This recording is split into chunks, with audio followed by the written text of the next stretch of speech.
Assalamualaikum warahmatullahi wabarakatuh. Welcome to my channel iWest Official bersama saya Wahyu Ekasari.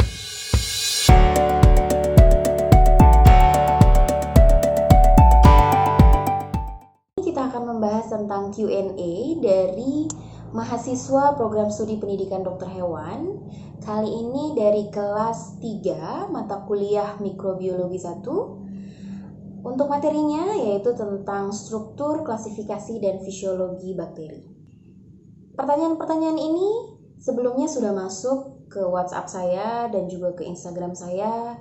Jadi ada beberapa pertanyaan-pertanyaan dari mahasiswa yang kemudian saya pilih dan juga akan saya bahas dalam video ini.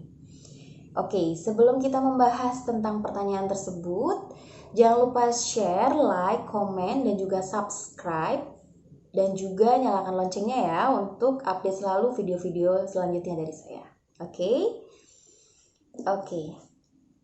Langsung saja kita ke pertanyaan yang pertama, yaitu pertanyaannya dari saudari Dini Novierda. Oke, Dini bertanya, di antara bakteri gram positif dan bakteri gram negatif terdapat perbedaan ketebalan lapisan peptidoglikan pada dinding sel. Apa pengaruhnya terhadap pewarnaan gram dan tingkat sensitivitas bakteri tersebut?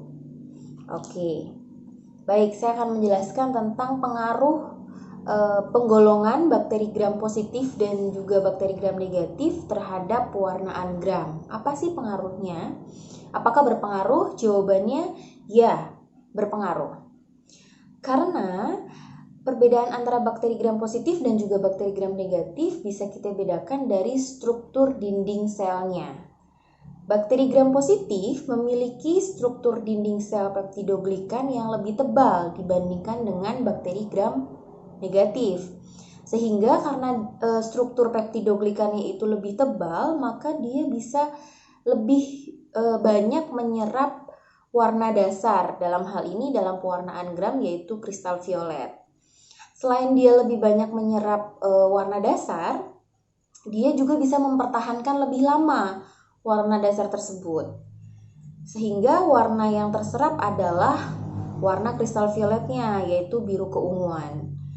Sedangkan pada bakteri gram negatif, lapisan peptidoglikannya itu lebih tipis, sehingga dia tidak bisa mempertahankan warna dasarnya. Nah, dia akan menyerap warna yang terakhir pada proses pewarnaan gram, yaitu warna safranin, sehingga warnanya akan menjadi merah muda atau pink, seperti itu. Selain itu, di bakteri gram negatif itu juga punya lapisan yang namanya lipopolisakarida, di mana struktur dasarnya itu adalah lipid, yang kita tahu bahwa lipid itu bisa larut di dalam alkohol. Dalam hal ini dalam proses pewarnaan gram ada proses pemucatan. Ya, oke. Selanjutnya, pertanyaan berikutnya yaitu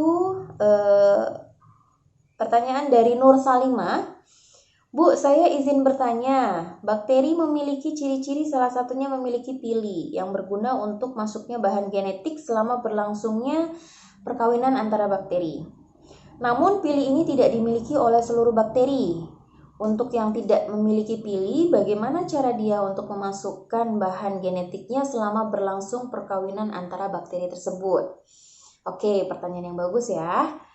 Jadi perkawinan bakteri atau reproduksi itu bisa terjadi melalui dua cara, yaitu melalui reproduksi aseksual dan juga reproduksi seksual. Secara aseksual, bakteri melakukan namanya pembelahan biner, ya, yang kita sering dengar yaitu tentang pembelahan biner. Sedangkan secara seksual itu bakteri bisa mengalami atau melakukan reproduksi dengan 3 cara.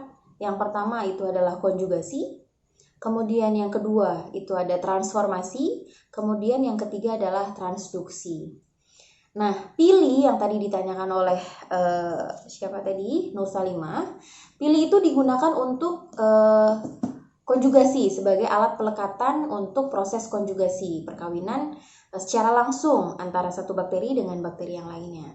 Sedangkan ketika tidak punya pili, itu bisa dengan cara transformasi, yaitu pemindahan bakteri atau material bakteri, material DNA, material genetik dari bakteri yang satu ke bakteri yang lain. Dengan cara seperti apa? Bakteri pendonornya itu lisis biasanya. Kemudian bakteri resipiennya ini mengambil bakteri donornya itu dari lingkungannya. Itu transformasi, atau kita bisa lakukan cloning kalau misalnya di skala laboratorium. Sedangkan transduksi itu proses pemindahan material genetik dari bakteri satu dengan bakteri lainnya dengan bantuan bakteriofag atau virus. Oke, lanjut ke pertanyaan ketiga ya. Pertanyaan ketiga yaitu dari Alivia Sabrina Diva. Ada 2 pertanyaan ya, jadi ini sekaligus pertanyaan ketiga dan juga pertanyaan keempat.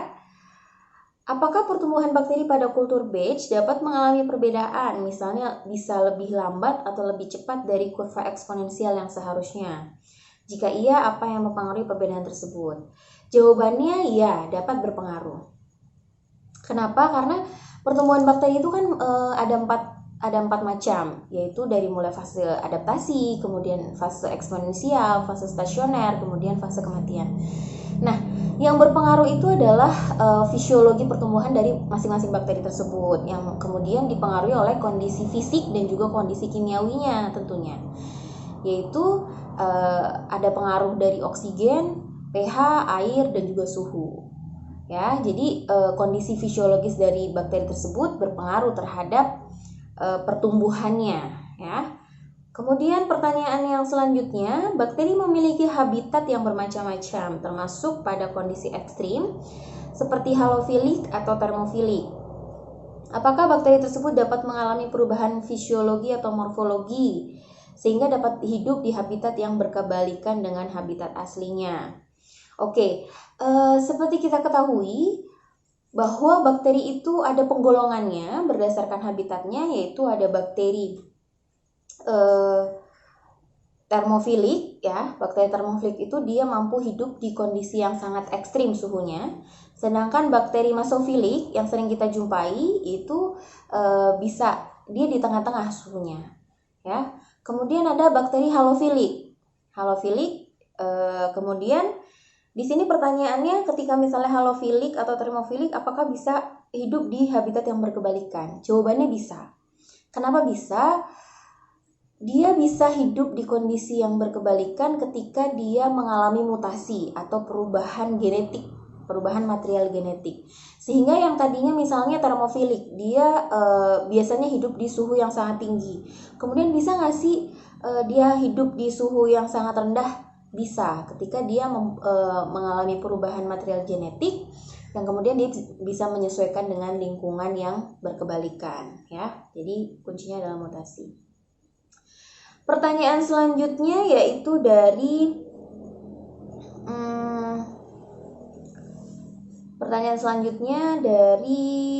siapa ya? Kita pilih.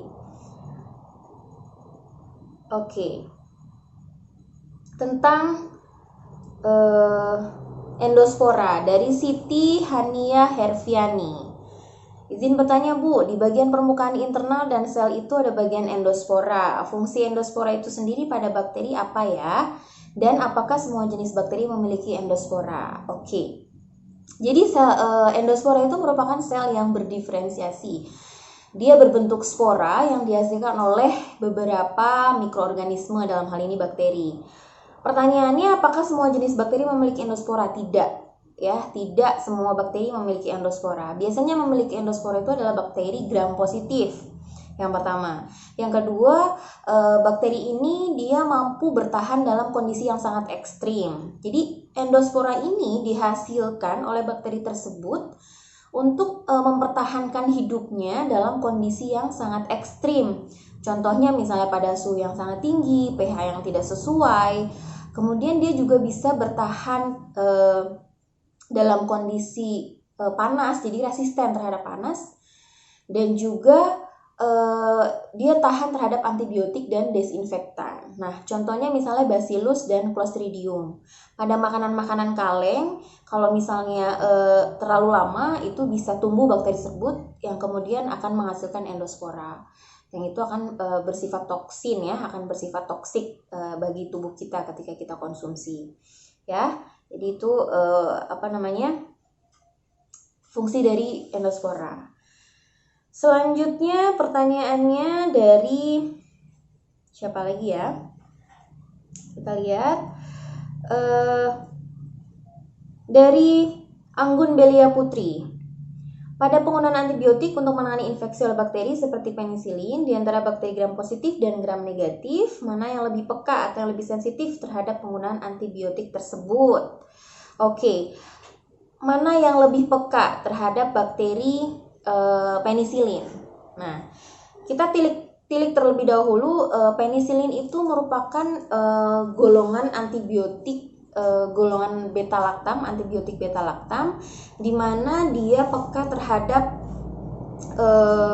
beberapa bakteri gram positif dan juga bakteri gram negatif. Artinya golongan-golongan penisilin itu ada yang berspektrum luas dan juga ada yang berspektrum sempit. Jadi kalau misalnya dia berspektrum luas, maka dia bisa peka terhadap bakteri gram negatif dan bakteri gram positif. Sedangkan golongan penisilin yang dia spektrum sempit, dia hanya bisa membunuh bakteri gram negatif saja atau bakteri gram positif saja, ya. Itu.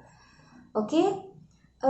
Itu saja pertanyaan-pertanyaan yang terpilih dari kelas mikrobiologi 3 untuk Q&A part 1. Selanjutnya untuk Q&A part 2 kita tunggu ya dari kelas mikrobiologi 6. Semoga ada pertanyaan-pertanyaan yang lain yang kemudian bisa kita bahas di video ini. Oke, terima kasih. Sekian bahasan tentang struktur, klasifikasi, dan juga fisiologi bakteri dalam topik Q&A part 1 kali ini. Tonton terus video-video saya selanjutnya. Jangan lupa subscribe ya. Assalamualaikum warahmatullahi wabarakatuh.